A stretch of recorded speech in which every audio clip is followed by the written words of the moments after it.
la fiesta de Cristo, Rey del Universo, tiene un significado muy particular, o sea, es reconocer que Jesús es el Rey del Universo, es nuestro Dios y que Él está al centro, no el ser humano. Pero nosotros a lo largo de la historia hemos querido estar al centro, ¿no? Este es el problema de cada uno de nosotros, de las sociedades, ¿no? Eh, y este estar al centro a veces implica la eliminación del otro, ¿no? Y a veces implica la eliminación de Dios. Eh, y desde luego, pues un esfuerzo muy grande que realiza el hombre por estar al centro, por tener el control, pero nos damos cuenta que entre más pasa el tiempo, nos damos cuenta que es una ilusión, no tenemos el control, no estamos en control de la realidad, de nosotros mismos, de nuestra familia, de nuestra salud, de nuestras finanzas, de la sociedad, no tenemos el control, ¿verdad? Eh, y eso desde luego pues resulta muy frustrante pues para todos, para todas las personas, ¿no? Para el ser humano. Descubrirse frágil, descubrir que en realidad pues no es otra cosa sino arcilla, ¿no?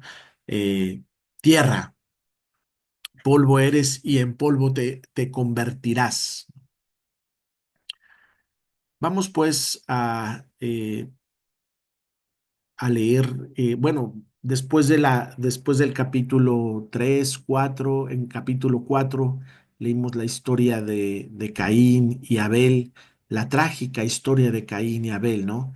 Vimos cómo, pues, por un lado está este deseo de ser Dios en el capítulo 3 y en el capítulo 4 está este deseo de tener lo que tienen los demás, el pecado de envidia, ¿no? Quisiéramos ser vistos. Dios no ve a Caín y Caín o Caín no se siente visto por Dios y entonces comienzan los problemas, ¿no?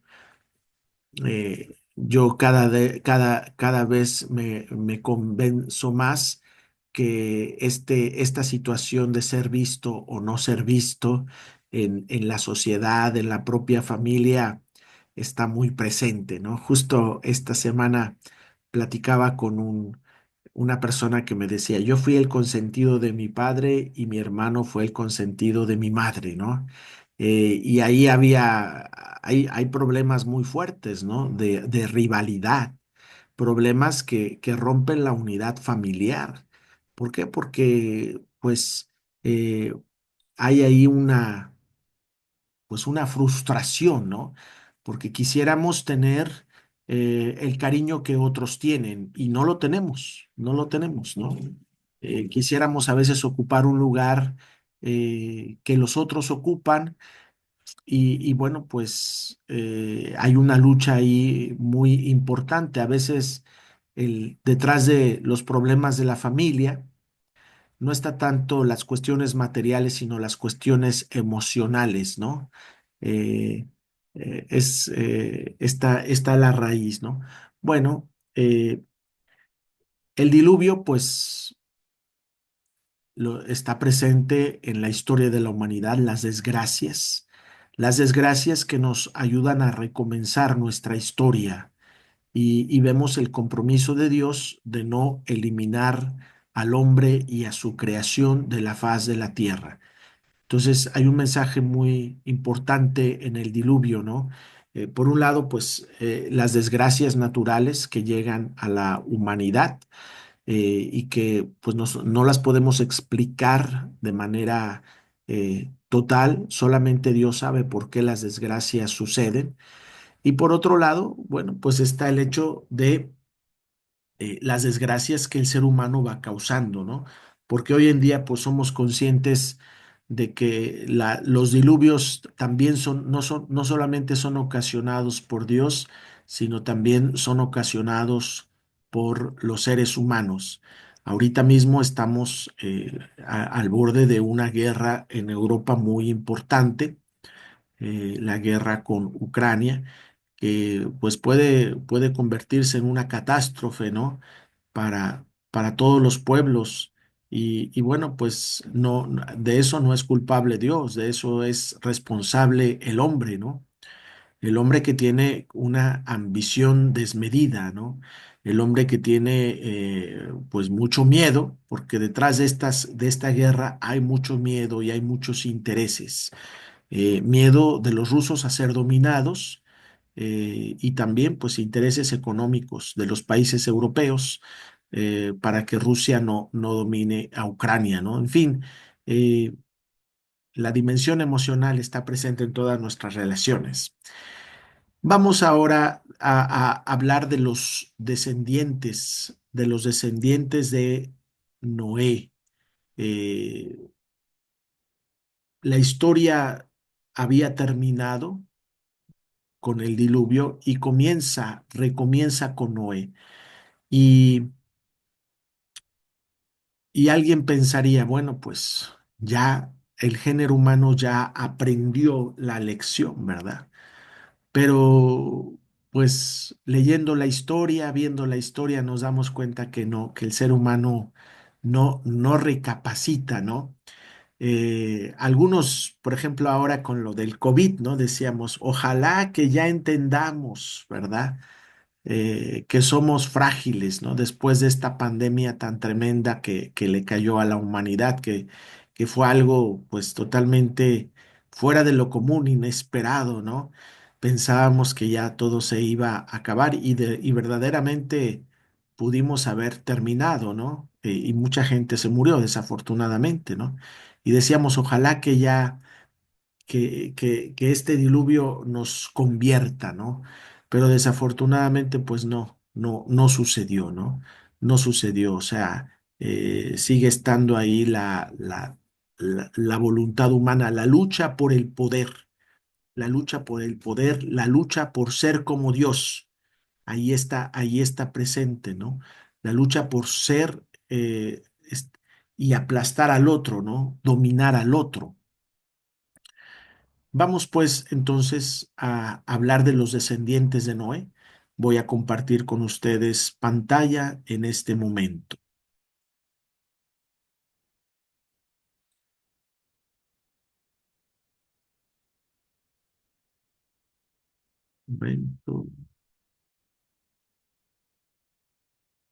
Momento, momento.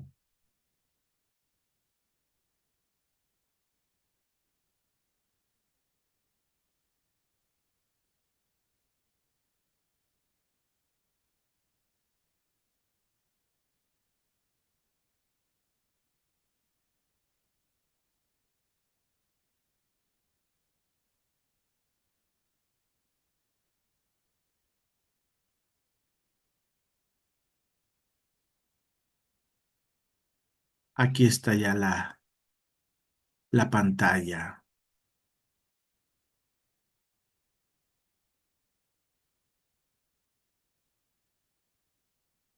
Estamos en el capítulo 9, versículo 18, ¿no?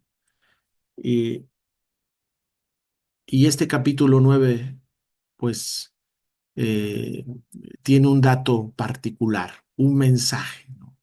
Un mensaje que nos va a desconcertar, ¿no? Nos va a desconcertar. Aquí tenemos, dice así el capítulo 9. Los hijos de Noé que salieron del arca eran Sem, Cam y Jafet.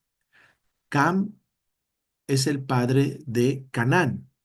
Ya desde aquí empieza este, el narrador comienza a individuar, ¿no? Y a señalar que Cam va a tener un papel importante en esta narración, porque son tres hijos, Sem, Cam y Jafet, pero es Cam, es el padre de Canaán, ¿no? El padre de Canaán, quién es Canaán? Bueno, pues Canaán es el padre de los cananeos, la tierra prometida, la tierra que Dios le prometió a Abraham, Isaac y Jacob, nunca ha estado vacía. Esta tierra ha estado poblada por las poblaciones cananeas, ¿no? De hecho, un nombre que recibe, eh, eh, que recibe Palestina es Canaán, el Canaán, así le dicen. En la Biblia también así aparece y en otros textos. O sea, la tierra prometida es por un lado la tierra de Canaán, de los cananeos, la tierra palestina, que quiere decir la tierra de los filisteos, y otro nombre, pues es desde luego Israel, ¿no? Eh, bueno, pero aquí, como esto es un relato antiguo, se individúa a este Cam, que es el padre de Canaán, ¿no? Y vamos a ver cómo Cam viene eh, de alguna forma caracterizado de forma negativa. Dice, estos tres fueron los hijos de Noé y a partir de ellos se pobló toda la tierra. Comienza ahora la narración. Noé se dedicó a la labranza y plantó una viña. Bebió del vino, se embriagó y quedó desnudo en medio de su tienda. Vio Cam, padre de Canaán, la desnudez de su padre y avisó a sus dos hermanos afuera.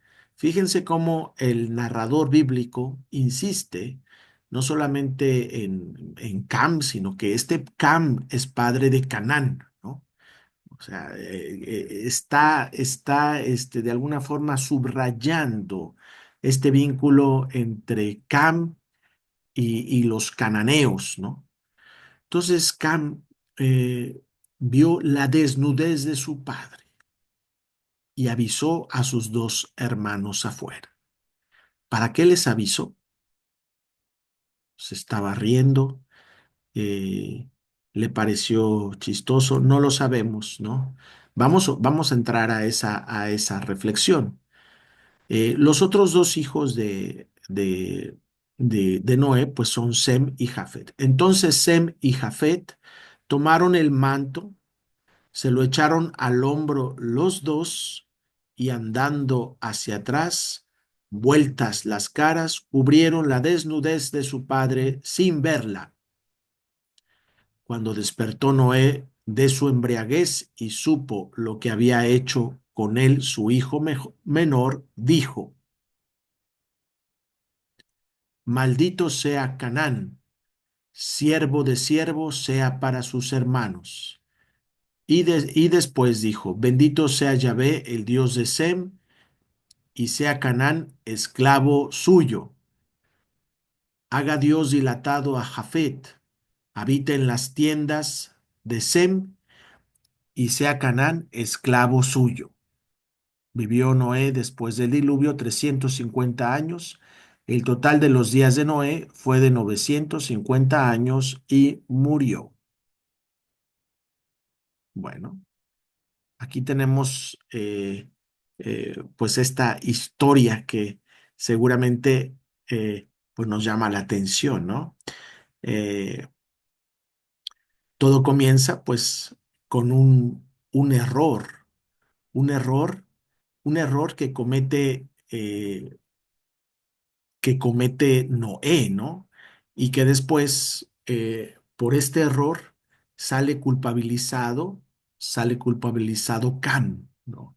Porque en realidad, pues aquí el error es la embriaguez de Noé, ¿no? La embriaguez de Noé. Eh, Hay aquí ya una crítica muy eh, vamos a decirla, sutil, ¿verdad? Hacia la relación del hombre hacia el vino, ¿no? La relación que el hombre tiene hacia el vino y cómo este vino, cómo este alcohol puede producir desgracias, ¿no? Eh, Porque, bueno, pues el vino, desde luego, eh, tomado normalmente, pues en las culturas mediterráneas, digamos que es parte de la alimentación. No digamos, es parte de la alimentación. Pero aquí el problema es que Noé se embriaga. no solamente toma el vino, sino que se embriaga del vino. Y de esa embriaguez queda desnudo, ¿no? Vamos ahorita a reflexionar sobre este asunto de la desnudez, ¿no? Eh, Quedó desnudo en medio de su tienda, ¿no? Y para el mundo semita, pues esto es algo grave, ¿no?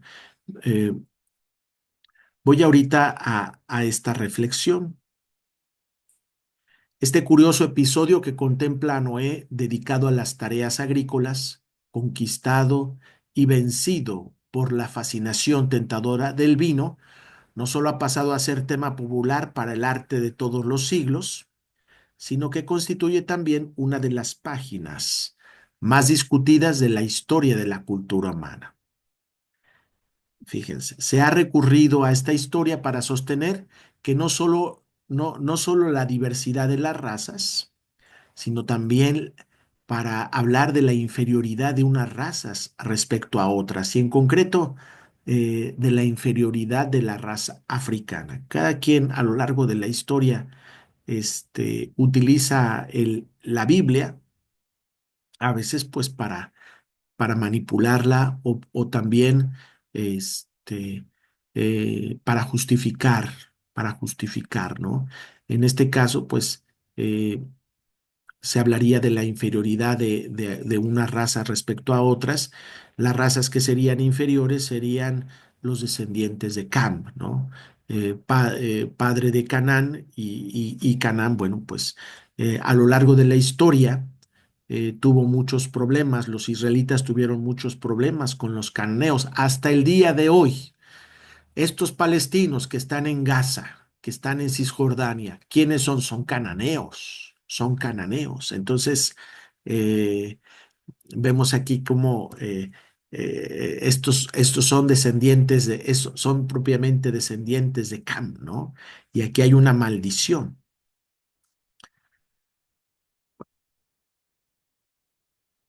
Primero que nada,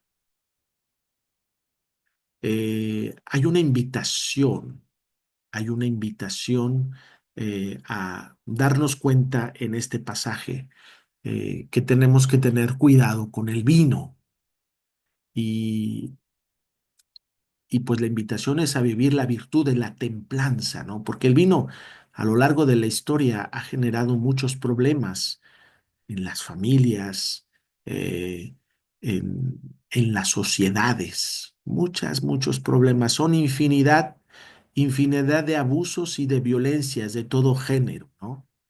La gente no piensa que puede dominar el vino, pero en realidad el vino los domina.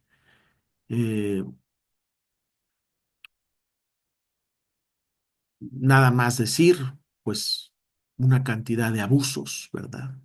De abusos, de relaciones sexuales entre familiares, entre padres e hijos, madres e hijos, cuñadas, cuñados, amigos, novias, agresiones, todo lo que se puedan imaginar por el vino, todo lo que se lo puedan imaginar por el vino, ¿verdad? Asesinatos. Y bueno, eh, desde luego la Biblia tiene una visión positiva del vino, pero también una visión cautelosa con respecto al vino, ¿no? El vino hace alegre el corazón humano, dice el Salmo 104, versículo 15, ¿no? El vino hace alegre el corazón humano. Sin embargo, el libro de los Proverbios nos invita a tener prudencia, ¿no? A quién los ayes, a quién los lamentos, a quién las disputas, a quién los gemidos, a quién los golpes sin motivo, a quién los ojos nublados, a los que se entretienen con el vino y van en busca de licores. No mires el vino, cómo colorea, cómo chispea en la copa, con qué suavidad se desliza, termina por morder como un áspid y pica como una víbora. Tus ojos verán cosas extrañas, Tu corazón mascullará insensateces, estarás como acostado en el mar, como quien duerme en la travesía de un mástil. Me han pegado y no me ha dolido, me han golpeado y no me he dado cuenta. ¿Cuándo despertaré? Volveré a buscar más, ¿no? Eh, el alcoholismo, pues es un problema gravísimo a lo largo de la historia de la humanidad y hay pueblos enteros metidos en ese sistema, ¿no? De alcoholismo. Aquí en Saltillo, familias enteras, ¿no? Generaciones enteras, alcohólicas, alcohólicas. No puede haber una reunión familiar sin que haya cerveza, ¿no? Y el problema es que la cerveza a veces se sale de control, ¿no?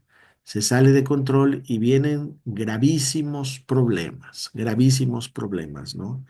De todo tipo, de todo tipo. Y claro, pues se destruyen las amistades, las familias, las relaciones. Claro que la gente siempre dice, lo podemos controlar, ¿no? Pero no es cierto, el vino los controla, ¿no? Vamos a vamos y vamos viendo, ¿no? Vamos viendo, por ejemplo, el pecado de Cam, ¿no? El pecado de Cam viene por el influjo del alcohol. Cam fue condenado porque vio la desnudez de su padre mientras era víctima de los efluvios del alcohol.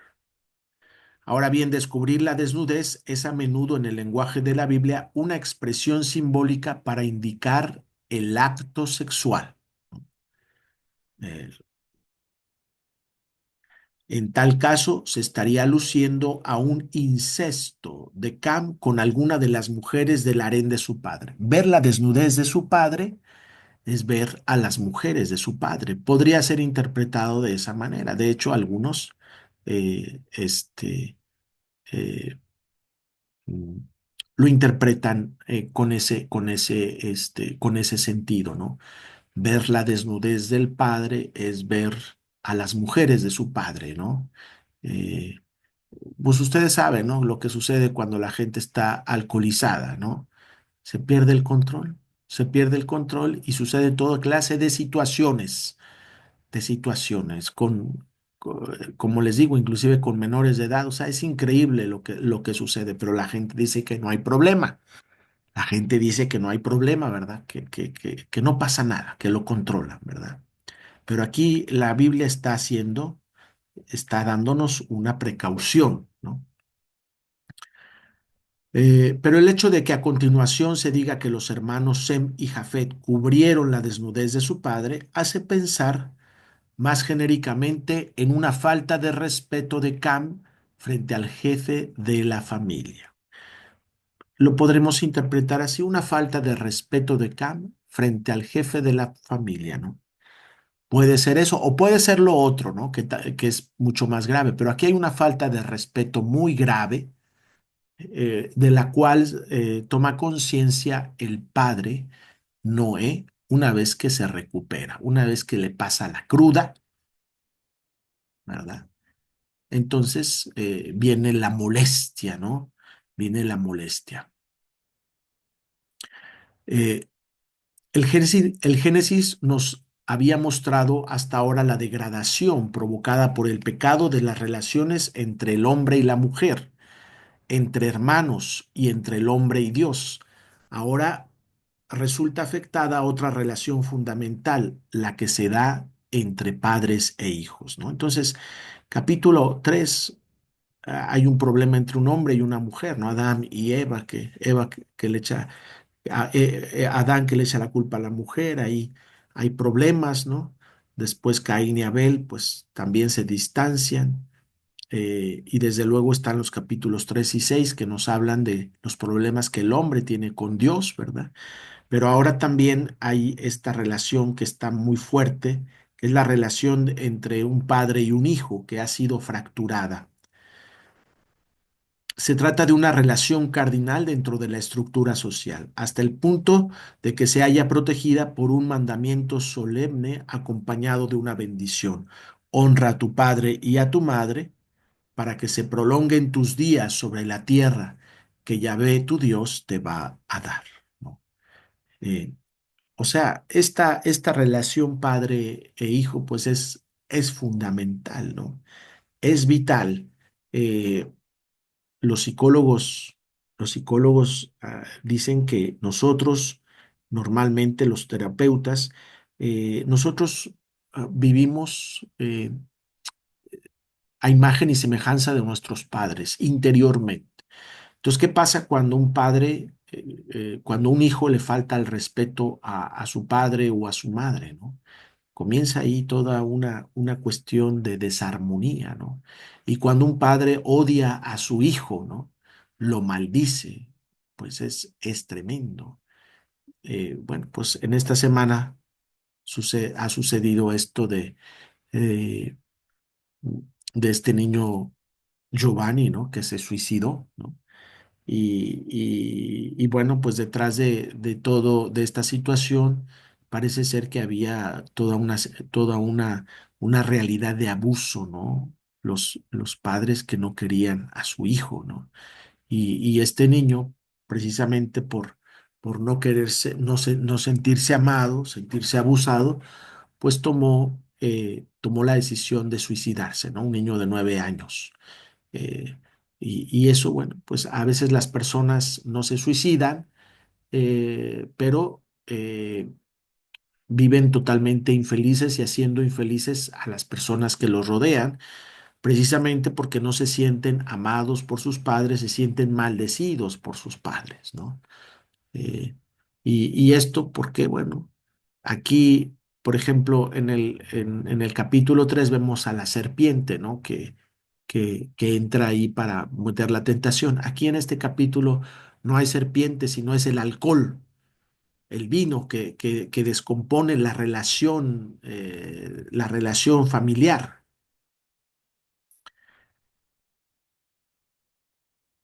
Bueno, eh, el libro de Sirásida invita precisamente al respeto hacia los padres. Mira, hijo, por tu madre en su ancianidad y no le des pesares en su vida. Mira, hijo, por tu padre en su ancianidad y no le des pesares en su vida. Aunque pierda el juicio, sé indulgente y no lo afrentes. Tú que estás en pleno vigor, porque la misericordia con el Padre no se echará en el olvido, y en vez de pecados te será como casas nuevas. En el día de la tribulación se te recordará, como hace el buen tiempo con la escarcha. Así se derretirán tus pecados. Contrariamente, como blasfemio es quien abandona al Padre y maldito es el Señor quien irrita a su madre. ¿Por qué como blasfemo es quien abandona al Padre y maldito es el Señor quien irrita a su madre? Porque finalmente el padre y la madre son dones de Dios. Entonces, rechazar al padre, rechazar a la madre, es rechazar a Dios. El fuerte final de este sabio bíblico nos recuerda que el padre y la madre son una señal del amor de Dios y que por consiguiente el pecado cometido contra ellos hiere al Señor mismo, en tanto que los actos de comprensión hacia ellos reverberan sobre nosotros. Bajo esta luz se desarrolla el tema siguiente de nuestro relato, a saber, el de la maldición y la bendición. No se trata, por supuesto, de un episodio racista, como se comprueba de inmediato por el detalle de la maldición pronunciada por Noé cuando despierta de su embriaguez. Ha pecado Cam y se maldice a su hijo Canán. Ahora bien, sabemos que los cananeos no solo eran la población indígena en la tierra prometida y por consiguiente los adversarios históricos de Israel, sino que representaban también una tentación constante para el pueblo de Dios en virtud de su idolatría, de connotaciones sexuales que fascinaba a los israelitas, pueblo pastoril y agrícola. Bueno, eh,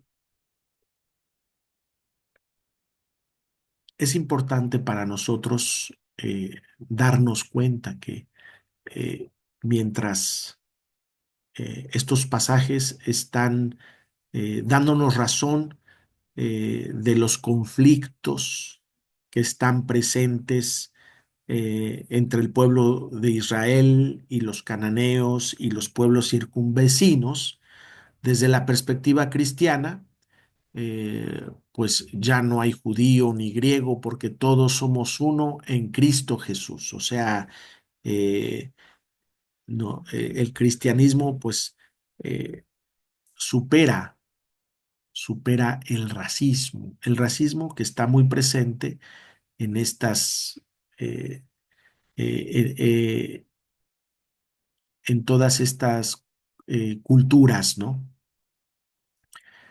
Bueno,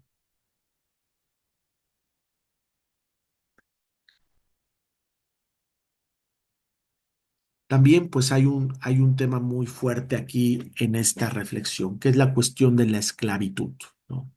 Eh, Canaán será esclavo de Sem, ¿no? Y Jafet. Entonces, vamos a ver esta reflexión, ¿no? El texto de la maldición pronunciada por Noé encierra otro elemento que merece también nuestra atención. Canaán será esclavo de esclavos para sus hermanos. A la fractura de la relación padre-hijo se añade la esclavitud entre hermanos, digamos, el máximo de la ignominia en la legislación judía.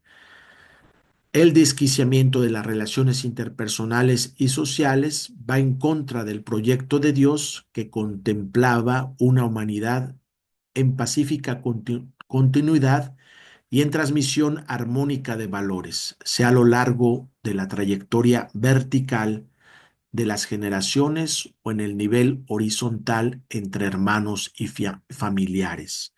O sea, básicamente no se trata de justificar la esclavitud, sino más bien criticar la esclavitud. La esclavitud no está en el proyecto de Dios. La esclavitud es fruto de la desarmonía que existe en las relaciones entre los hombres, ¿no? Y aquí concretamente entre el padre y el hijo. Y que finalmente, pues, esa desarmonía nace por una embriaguez del padre, ¿no? Una embriaguez. O sea, hay una injusticia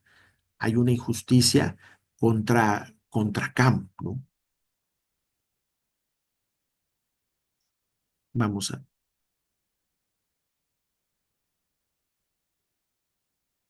Este, este artículo que está aquí es de el cardenal Rabasi. Eh, Voy a hacérselo llegar.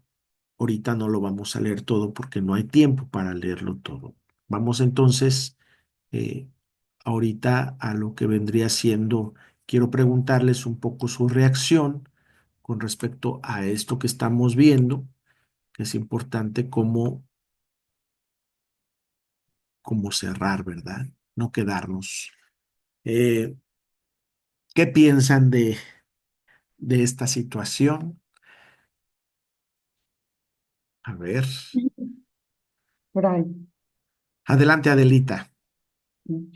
cuando empezamos el capítulo de Noé, yo había pensado que Dios había elegido a lo mejor que había para sacarlos del diluvio y que debíamos ser buenos, pero ya con la actitud tanto de los hijos de Noé como con la actitud de Noé, pues ya me queda mucha duda que haya sido, que haya elegido a las personas más buenas.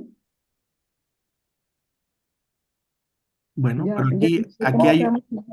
aquí hay una cuestión. A ver, yo quiero salvar a Noé. Todas las personas son buenas, pero las personas alcoholizadas pueden hacer de todo. O sea, también todos nosotros somos buenos, ¿no?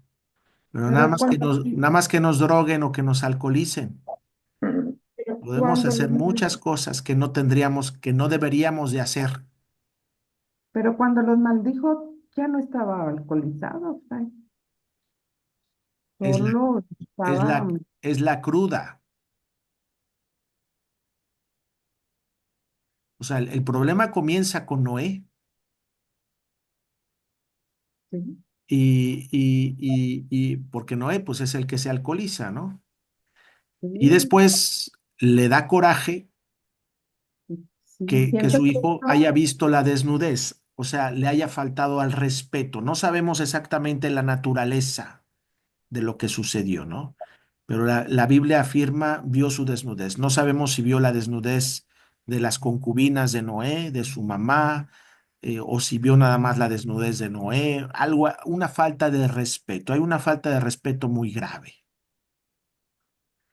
Pero al origen de esa falta de respeto, pues está la embriaguez de Noé, ¿no? Y Noé, pues no quiere reconocer que él cometió un error y entonces le echa la culpa a su hijo, ¿verdad? Se molesta, ¿verdad? siento que es la misma actitud de Adán. Exactamente, exactamente, por ahí vamos, por ahí Sí, vamos. Mariquina, adelante. gracias. No, no te escuchamos, Mariquina. Perdón, gracias, Fray. Eh, yo pregunto por qué Noé maldijo al nieto y no al hijo. O sea, el nieto no tenía pues culpa, el hijo finalmente fue el que cometió la falta. Sí, el texto, No, el ahí te- no me queda claro. precisamente, o sea, el texto va dedicado a los cananeos, descendientes de Cam. O sea, tiene razón, no hay lógica. La maldición tendría que ser nada más para Cam Para acá. y no para los cananeos, pero los cananeos son descendientes de Cam, entonces ahora sí que por el pecado del abuelo vienen maldecidos los bisnietos, ¿no? Los nietos y los bisnietos, cosa que también lo veíamos, lo hemos visto en estas sesiones. Está esta conciencia, ¿no? De que los problemas que las personas van teniendo a lo largo de su vida, después hay como transferencias de una generación a otra y es muy fuerte, ¿no? Eh, pues quisiéramos que no existieran esas transferencias, pero sí están en la realidad. Sí están, o sea, es un dato que lo saben los psicoanalistas y los sociólogos, o sea, eh, mm, la agresividad, la disfuncionalidad de nuestras sociedades tiene que ver con nuestra historia familiar y social. Pues, pero la observación es buena porque todo el mundo dice, ¿y por qué tiene que ser maldecido Canaán, ¿verdad? Si el problema es Cam, ¿verdad? Pero bueno, Pues sí. Gracias, Fray. ¿alguien más? Yo, Fray, A buenas ver, noches. buenas noches. Fray, bueno, ya nos explicó la desnudez, pues ahorita no es muy, como dijo usted, no sé qué pasaría, qué estaría pasando ahí, ¿verdad? Pero él lo vio en la desnudez y lo hizo involuntariamente y de todos modos es un enojo tremendo de su papá, que tampoco, pues no es para, bueno, para mí no es para maldecir tanto a un familiar, ¿no? Y pues sí, yo veo ahí una injusticia, ¿verdad? Porque al Sí, final de cuentas fue Noel el que propició este. el borracho, Sí, sí, sí fue, sí lo veo. sí, pero es así como suceden las cosas, ¿no? O sea, una, a veces una situación, las personas no se hacen responsables, ¿no? Eh, por ejemplo, vamos a ponerlo de esta forma, ¿no? Un borracho que se pone impertinente y entonces sus hijos para calmarlo le dan unas cuantas bofetadas, ¿no? Sí, Y lo meten a su cuarto y a lo mejor lo atan en la cama. ujú, Después viene la cuestión de que, a ver, ¿por qué hicieron lo que hicieron, ¿no? Cómo que me dieron cachetadas y ustedes quiénes se creen? Y viene todo el coraje, ¿verdad? Del borracho, ¿verdad? que no acepta que el que comenzó todo el problema es él, ¿no? Sí, sí, Pero eso es algo que se repite en la sociedad, en las familias, que está presente, ¿verdad? Este, pues sí, sí, es cierto, es hasta la fecha, ¿verdad? Es como que, como dicen, o decimos, o digo vulgarmente, andan enyervados, no necesitan de tener, meterse otras cosas, nomás con el puro vino tiene uno, y exacto. no necesitan, drogas ni nada, ¿verdad? Para que anden, pues sí, sí, a la fecha sí, igual. Pero bueno, como quiera, no deja de ser algo injusto. Sí, Gracias, pues. Padre, si me permite, yo quisiera adelante, preguntar, Marisol. es que no le hallo dónde levantar la mano, discúlpeme. Nada más, ¿cómo podremos romper esas cadenas que vienen de abuelos o de familiares, etcétera? O sea, puede ser, no sé, con oración o qué se podrá hacer para... La conciencia. Vamos a darnos cuenta cómo la narración, el ciclo de Abraham comienza de la siguiente forma, ¿no? Deja la casa de tu padre, deja tu parentela, deja la tierra donde estás y vete al lugar que te voy a mostrar. O sea, para que la persona pueda salir de una situación implica un movimiento, ¿verdad?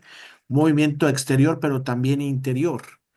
Eh, y la idea del texto es, tienes que salir para que yo te bendiga, ¿no? Para recomenzar la historia. Eh, y bueno, pero esa salida, o sea, la gente a veces no la quiere hacer, ¿no? Por ejemplo, nosotros, pues ahí estamos en el Carmen. A ver, pues vénganse a un retiro, vénganse a un diplomado. No quiero decir, no es la panacea, ¿no? O sea, es una ayudita, nada más así insignificante, ¿no? No quiero decir que sea. Pero la gente no quiere hacer ni siquiera eso, ¿no? No, pues ¿cómo? Si yo tengo este fin de semana ya organizado con esto, ¿no? O sea, quieres seguir haciendo lo mismo y y quieres resultados diferentes haciendo lo mismo. No, no puede ser. O sea, tienes que hacer cosas diferentes para obtener resultados diferentes, ¿no? Y ahí está el reto de la verdadera espiritualidad.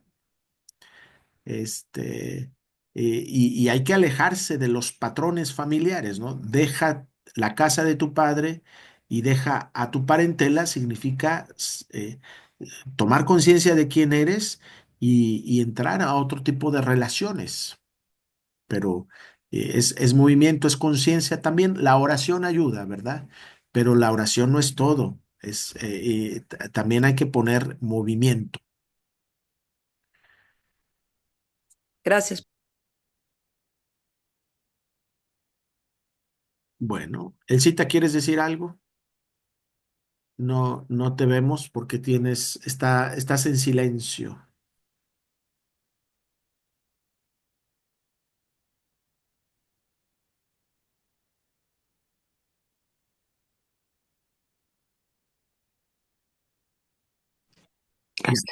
Pienso que, como dice usted, es la conciencia, pero también es la fuerza de voluntad y el ejemplo.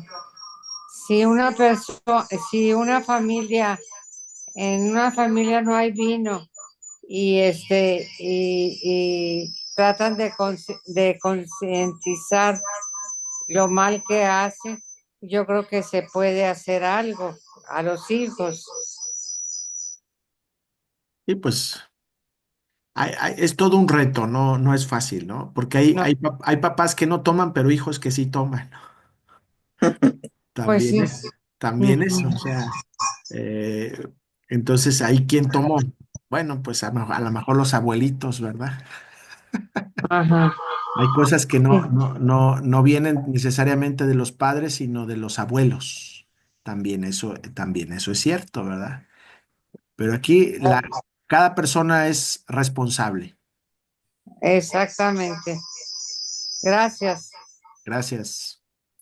Bueno, vamos a seguir para poder ver el siguiente los siguientes textos, ¿no? El capítulo 10 prácticamente nos habla de las genealogías, está muy estructurado, lo vamos a ver en este momento. A ver, vamos aquí. Capítulo 10. Dice así. Este capítulo nos va a hablar de de la descendencia de Jafet, de la descendencia de Cam y de la descendencia de Sem. Es de notar que Abraham viene de la descendencia de Sem, ¿no? La descendencia más pequeña es la de Jafet, que es el más pequeño, ¿no? Esta es la descendencia de los hijos de Noé, Sem, Cam y Jafet, a quienes le nacieron hijos después del diluvio. Curiosamente, el texto bíblico comienza no hablando del mayor, sino del menor, ¿no? Hijos de Jafet, Gomer, Magog, los Medos, Yaván, Tubal, Mesec y Tiras. Hijos de Gomer, Askenaz, Rifat, Togarmá, hijos de Yaván, Elisa, Tarsis, los Queteos y los Rodenses. A partir de esto se poblaron las islas de las gentes. Estos fueron los hijos de Jafet por sus territorios y lenguas, por sus linajes y naciones respectivas. Bueno, vienen ahora los hijos de Cam, que son muy numerosos, ¿no? Cus, Mizraim, Put y Canán. Aquí, por ejemplo, Mizraim. ¿Quién es Mizraim? Pues son los egipcios. Mizraim. En hebreo, para decir Egipto es Mizraim. Cus, Mizraim, Put y Canán. Hijos de Cus, Seba, Jabilá, Saptá, Ramá y Saptecá. Hijos de Ramá, Seba y Dedán. Cus engendró a Nemrod, que fue el primero que se hizo prepotente en la tierra. Fue un bravo cazador delante de Yahvé, por lo cual se suele decir bravo cazador delante de Yahvé como Nemrod. Los comienzos de su reino fueron Babel, Erec y Akkad, ciudades todas ellas en la tierra de Senar. De aquella tierra procedía Asur, que edificó Nínive, Rehobot, Ir, Calaj y Resen. Entre Nínive y Calaj, aquella es la gran ciudad. Misraim engendró a los lidios, enamitas, lejabitas y naftujitas, a los patros, a Casluj y de Caftor, de donde salieron los filisteos, ¿no? Como quien dice, todos los males vienen de los de Cam, ¿no? Del hijo maldecido por Noé. Canaán engendró a Sidón, pues todos han escuchado de la viuda de Sidón, ¿no? Su primogénito y Het. Al Jebuseo, al Amorreo, al Girgeseo, al Gibita, al Arquita, al Sinita, al Arbadita, al Semarita, al Jamatita. Más tarde se prolongaron las estirpes cananeas. La frontera de los cananeos iba desde Sidón en dirección de Gerar hasta Gaza y en dirección de Sodoma, Gomorra, Adma y Seboim hasta Lesa. O sea que también de Cam vienen los de Sodoma, los sodomitas, ¿no? Estos fueron los hijos de Cam según sus linajes y lenguas, por sus territorios y naciones respectivas. Y ahora finalmente vienen los descendientes de Sem, ¿no? También le nacieron hijos a Sem, padre de todos los hijos de Heber y hermano mayor de Jafet. Hijos de Sem, Elam, Asur, Arfaxad, Lut y Aram. Hijos de Aram, Uz, Hul, Geter y Mas. Arfaxad engendró Selach y Selach engendró a Heber. A Heber le nacieron dos hijos. El nombre de uno fue Peleg, porque en sus días fue dividida la tierra. Su hermano se llamaba Joktan. Joktan engendró a Almodad. a Selef, a Hazarmaveth, a Yerah, a Jaradón, a Usal, a Diclam, a Obal, a Abimael, a Seba, a Ofir, a Jabilá y a Jobab. Todos fueron hijos de Joctán. Su asiento se extendió desde Mesa en dirección a Sefar, al monte del oriente. Estos fueron los hijos de Sem, según sus linajes y lenguas, por sus territorios y naciones respectivas, ¿no? Entonces, hasta aquí la descendencia de los tres hijos. Hasta aquí los linajes de los hijos de Noé según su origen y sus naciones. Y a partir de ellos se dispersaron los pueblos por la tierra desde el diluvio. Bueno. Un momentito, por favor. Voy a hacer una pausa de un minuto. Este,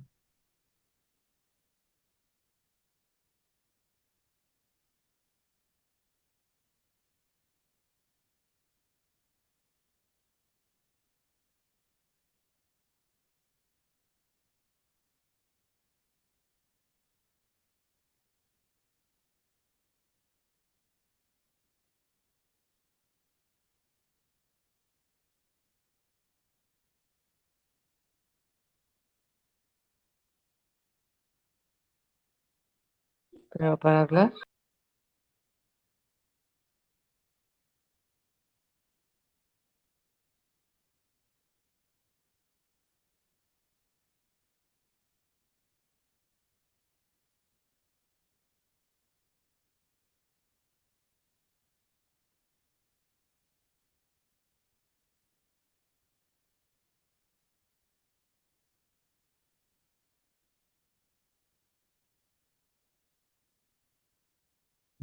gracias por su tolerancia.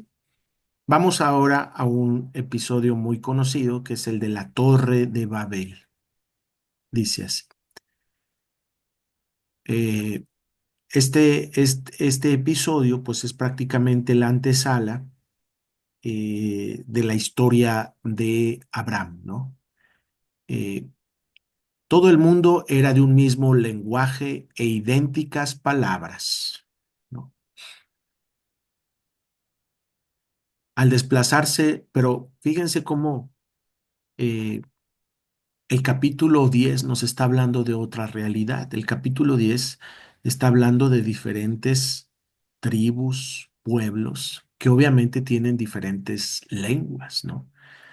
Pero aquí el capítulo 11 nos habla de un mismo lenguaje e idénticas palabras. Entonces, eh, ¿estamos delante de algo literal o algo simbólico? O más bien estamos delante de una crítica a un imperio que era el imperio babilónico y que había establecido el arameo como la lengua internacional.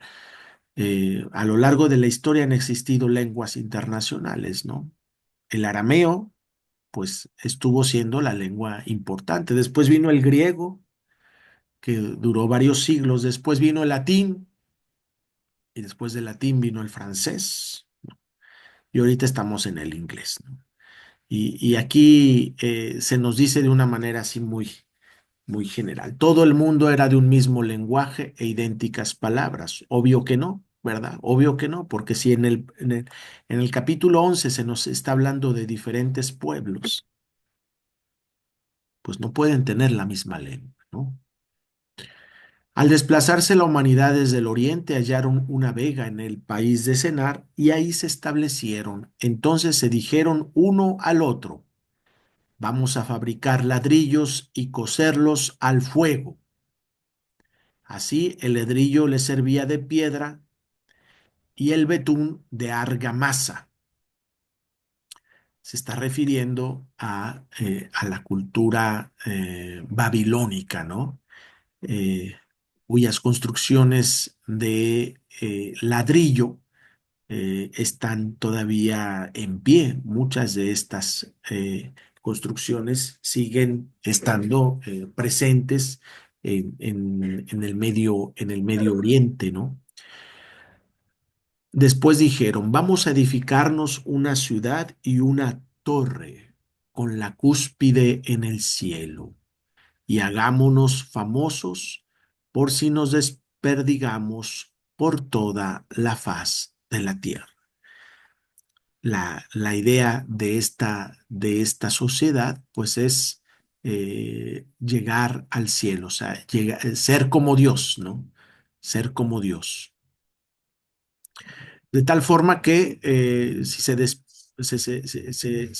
si se dispersan por la faz de la tierra, siempre van a tener como una referencia, ¿no?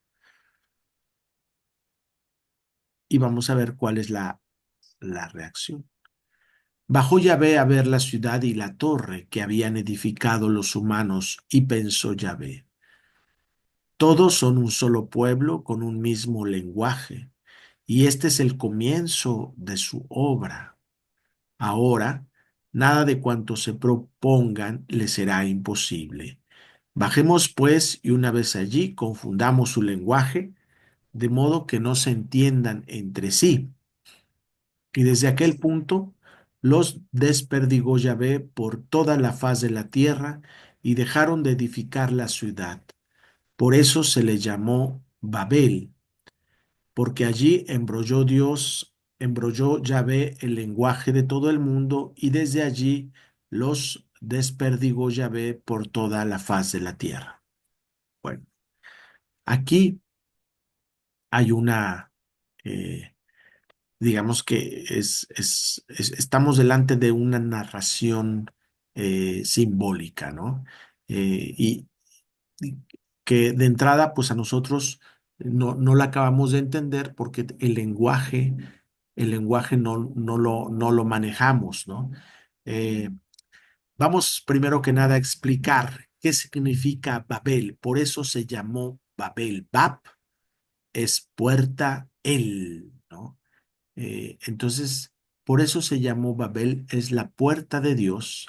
Pero aquí le da otra explicación. El narrador dice que es Babel porque allí embrolló Yahvé el lenguaje de todo el mundo. Entonces, una ciudad que estaba destinada a ser la puerta de Dios, la puerta para ser como Dios, de repente pues se convierte en una ciudad donde nadie se entiende, ¿no? Donde las personas tienen dificultad para la comunicación. Y, y fruto de esta falta de comunicación y falta de entendimiento, pues viene prácticamente la desintegración de esta sociedad, ¿no? Quiero yo preguntar, quiero yo preguntar, porque hay muchas opiniones acerca de este texto. ¿Qué piensan de esta narración, no? ¿Qué piensan de esta narración? ¿Cuál sería el mensaje de esta narración? A ver, Guille.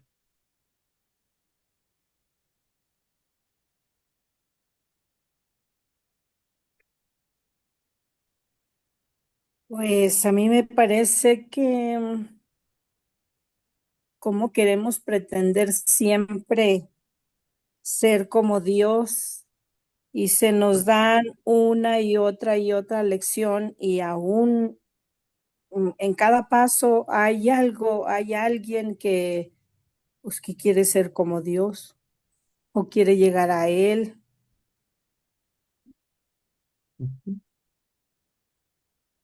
Gracias. A ver, María Auxiliadora.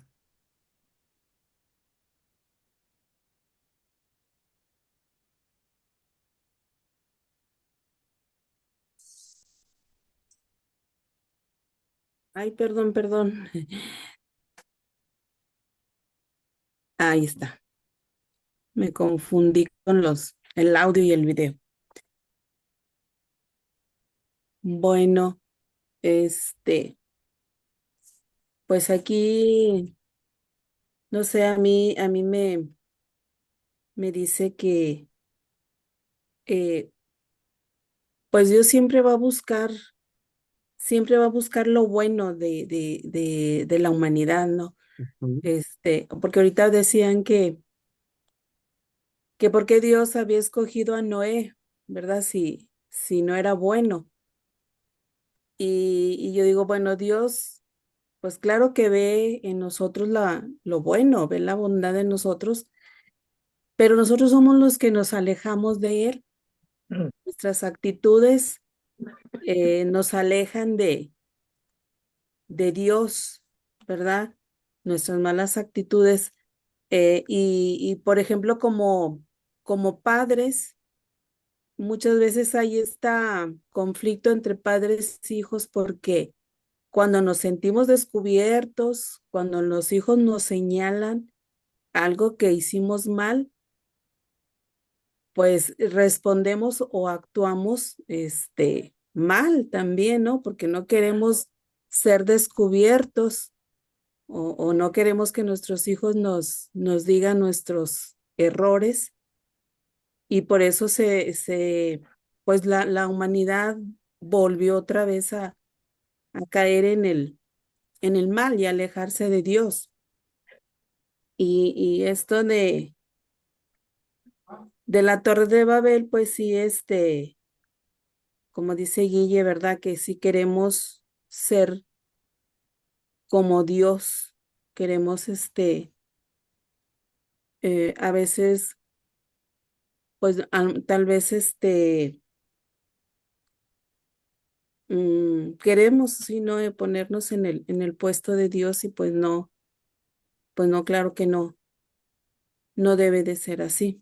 Entonces, pues bueno, yo me quedo con esa enseñanza, ¿no? De que Dios siempre busca el bien en la humanidad, pero pues nosotros somos los que de alguna manera o de otra nos alejamos de ese proyecto de Dios que tiene para con nosotros.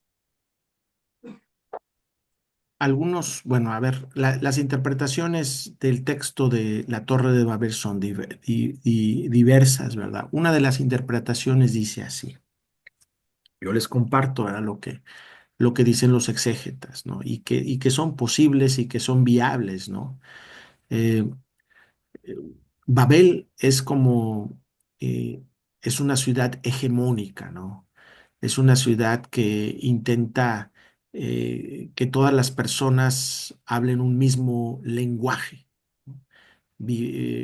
Caminen hacia un mismo propósito, ¿no? Eh, es una sociedad, eh, pues donde todo está destinado a engrandecer esa misma sociedad, a hablar de su poder, ¿no? De ahí la cuestión de la torre de Babel, ¿no? Eh, una sociedad, una ciudad donde lo más importante es la grandeza, ¿no? Y esta ciudad, digamos que históricamente sería la cultura babilónica, ¿no? Que pues conquistó a muchos pueblos, los sometió y les impuso el arameo, ¿no? Les impuso el arameo, o sea, toda esta gente, pues, de hecho, los hebreos tuvieron que aprender arameo cuando fueron deportados a Babilonia y ahí en Babilonia adoptaron el alfabeto arameo. O sea, el alfabeto que vemos ahora en la Biblia hebrea no es un alfabeto hebreo original, sino un alfabeto arameo, ¿no? Entonces, aprendieron, la Biblia se redactó en arameo, con caracteres arameos, pero con lenguaje hebreo, ¿no? Que bueno, que son familiares, pero no es lo mismo, ¿no? Entonces, esta sociedad era muy hegemónica, se imponía, ¿no? Y quería que todos hablaran un mismo lenguaje.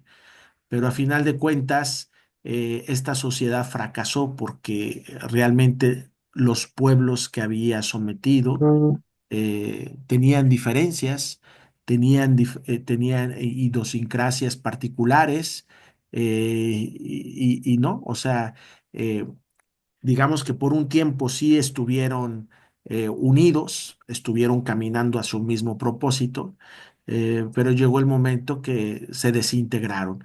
Se desintegraron porque no puedes tener al agua y el aceite juntos, ¿no? Eh, cada, eh, cada pueblo cada pueblo tiene su propia identidad y no puedes anular esa identidad imponiendo un lenguaje, ¿no? Tienes que respetar ese lenguaje, esas tradiciones, esas creencias. Entonces, algunos exégetas dicen lo de Babel, pues es una invitación a la unidad, pero en la pluralidad, ¿no? La pluralidad siempre va a estar presente en la sociedad. Es porque la pluralidad es parte del diseño de Dios. O sea, Dios nos ha hecho diferentes a los pueblos y a veces existe la tentación de satanizar lo que es diferente a nosotros, ¿no? eh, y de, pues sí, prácticamente decir, no, pues eso no debe existir, ¿no?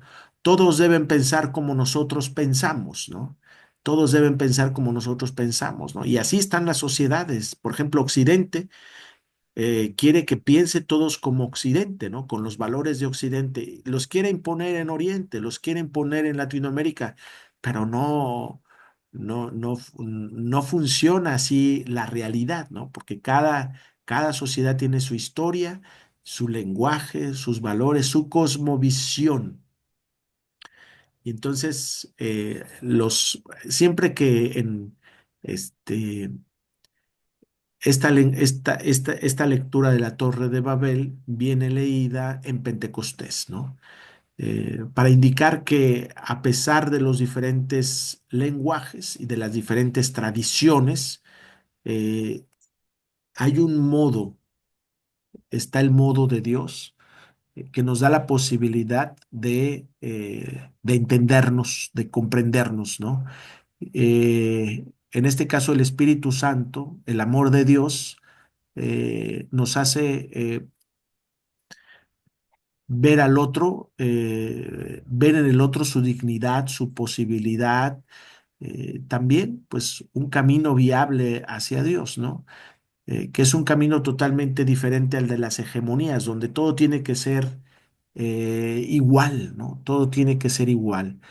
Mm, En la sociedad, por ejemplo, pues a veces andamos batallando en la misma iglesia, ¿no? A veces se dice, es que todos tenemos que hacer lo mismo. Le digo, no, es que no podemos hacer lo mismo porque somos diferentes, o sea, cada quien tiene su propia particularidad. Bueno, pues por ahí va la reflexión que algunos teólogos realizan y que me parece viable, ¿no? Porque pues nos escandaliza el hecho de que Dios cree confusión, ¿no? Pero aquí la cuestión es que, digamos que la diversidad de lenguas, la diversidad de culturas, es parte del proyecto de Dios. Va por ahí la enseñanza. A ver, María Teresa, ¿qué piensas de esto?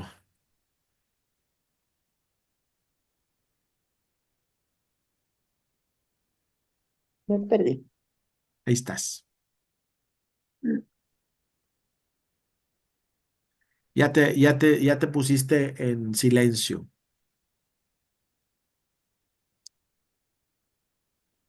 Si no te escuchamos, te vemos, pero ya. Ya, perdón.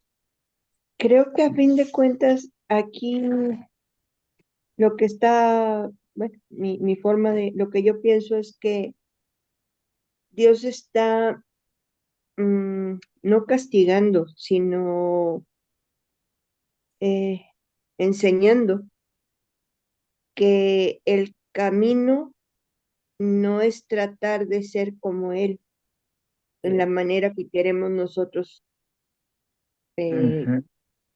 ser como Él, sino que tratemos que todos como humanidad,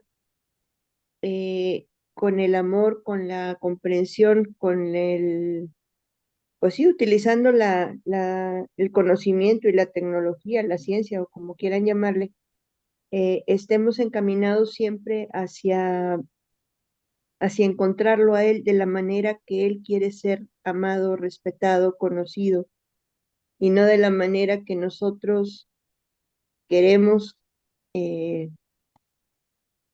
en cierta manera, ser iguales a Él, porque eso pues jamás va a pasar. Bueno, es lo que yo pienso. Ok, gracias María Teresa. A ver, Marcia, compártenos. Bueno, a mí me llama mucho la importancia que se le da al aspecto del lenguaje, porque el lenguaje siempre ha sido considerado como una herramienta del pensamiento. Entonces, cuando todos tienen el mismo lenguaje, implica de alguna manera que tienen que compartir la misma forma de pensar o las mismas ideas.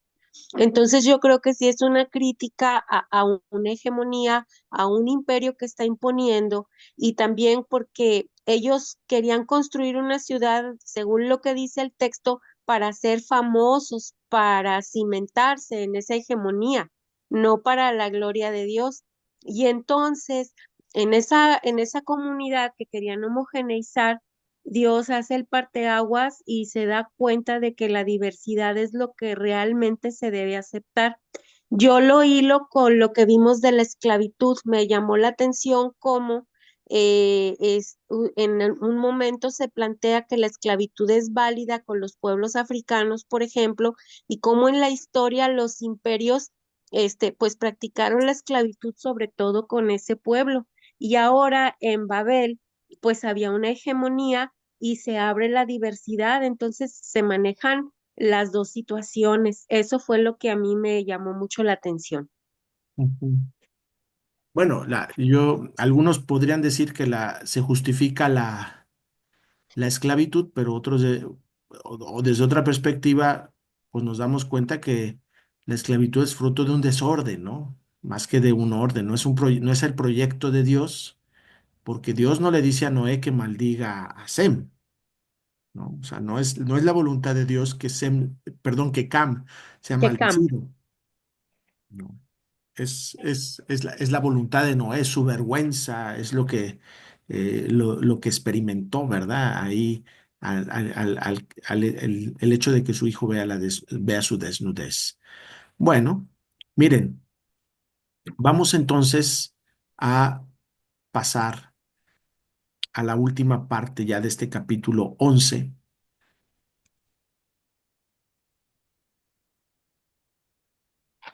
para poder iniciar la próxima sesión con la historia eh, de Abraham, ¿verdad?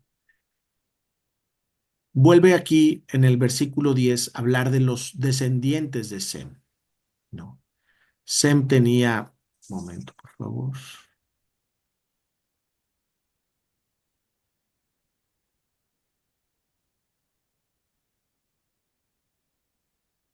Estos son los descendientes de Sem. Sem tenía 100 años cuando engendró a Arfaxad, 2 años después del diluvio. Vivió Sem después de engendrar a Arfaxad 500 años y engendró hijos e hijas. Arfaxad era de 35 años de edad cuando engendró a Selah, y vivió Arfaxad después de engendrar a Selah 403 años y engendró hijos e hijas.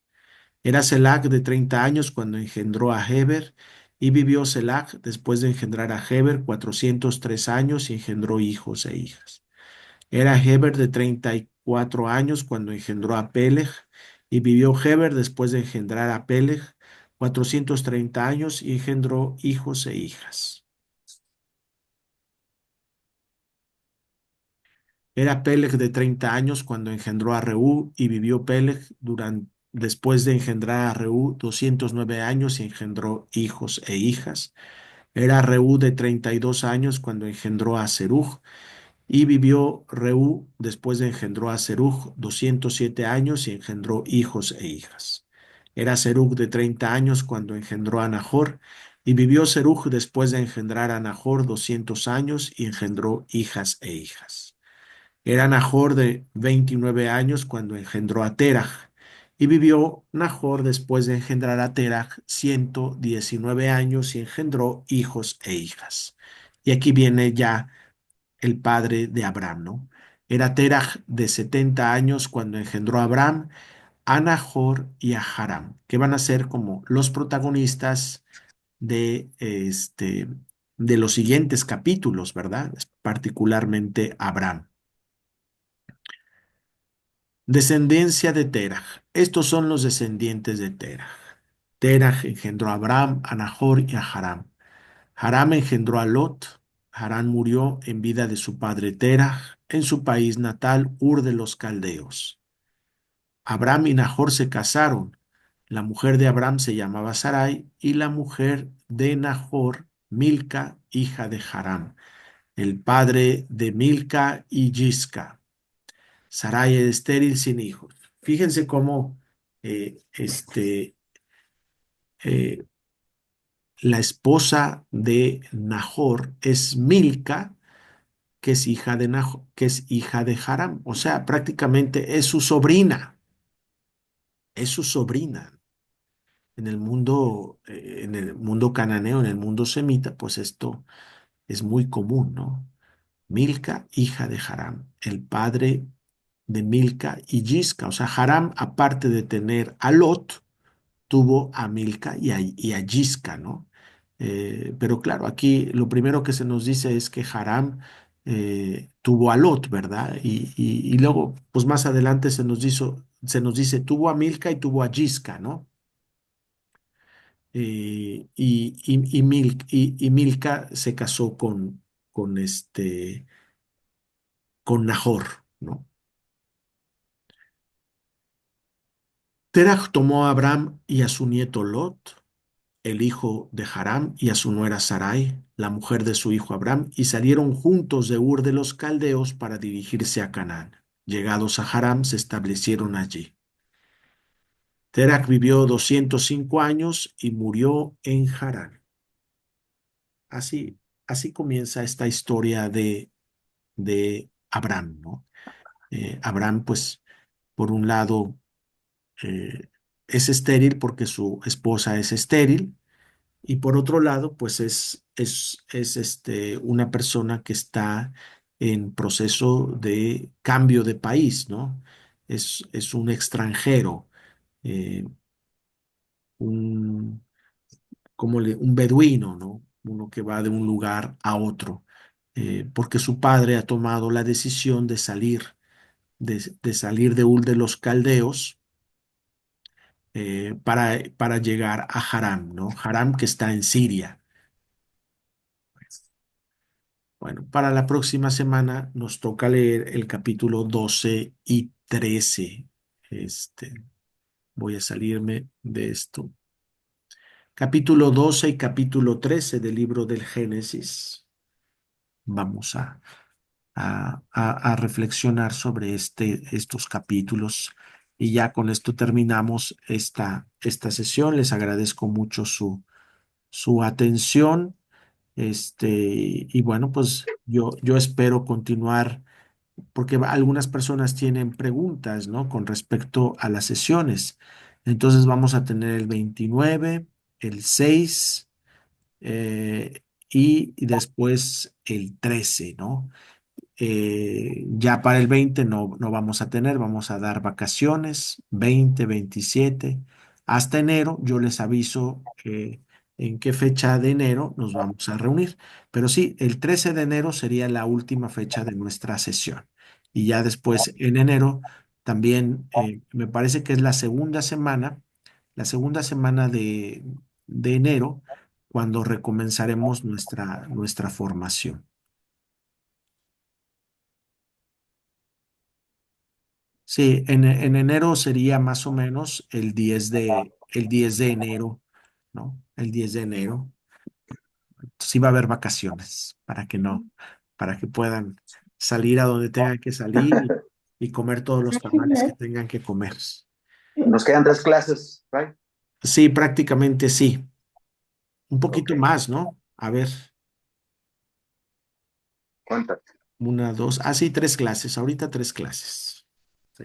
Muy bien. Pero espero que podamos avanzar, ver la mayor parte del ciclo de Abraham, que es Ya. muy interesante. Muy Bueno, bien. pues buenas noches a todos. Que Que tengan bonita noche. Gloria al Padre, al Hijo y al Espíritu Santo, como era en el principio, ahora y siempre, por los siglos de los siglos. Amén. Amén. Buenas Y noches. muchas Gracias. Buenas noches, felicidades. Fray. Feliz cumpleaños. Buenas Gracias. noches a todos, felicidades, Fray. Felicidades, Fray. Que cumpla muchos años, Fray. Primero Dios. Que termine de pasar muy padre su día. Felicidades, Fray. Muchas gracias. Y se le quiere mucho. Igualmente. Un abrazo, Fray. Feliz cumpleaños. Bendiciones.